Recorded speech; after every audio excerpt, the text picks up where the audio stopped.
quand tu prends de la créatine, ça ne veut pas dire que tes muscles vont revenir. Il faut quand même que tu aies une activité physique de type résistance, en force musculaire ou musculation, on l'appelle comme on veut, parce que la créatine va te permettre de déchirer plus de fibres musculaires et d'entraîner une réponse anabolique, donc de reconstruction, plus importante que si tu n'avais pas pris de créatine. Et c'est à ce moment-là que ton organisme va fabriquer plus de muscles, à condition aussi que tu lui apportes la bonne dose de protéines.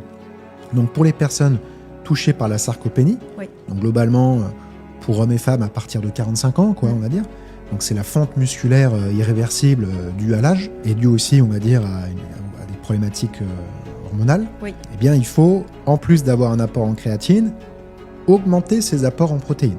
Voilà.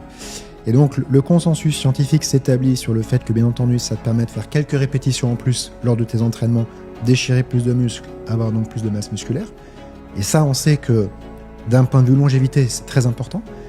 Et en plus de cela, ça c'est méconnu, mais il y a 90% de la créatine qui est stockée dans les muscles, 10% dans le cerveau. Donc on sait que c'est un ingrédient qui va améliorer la mémoire et qui va également améliorer la concentration, ou en tout cas la capacité cognitive dans des environnements difficiles, notamment manque de sommeil.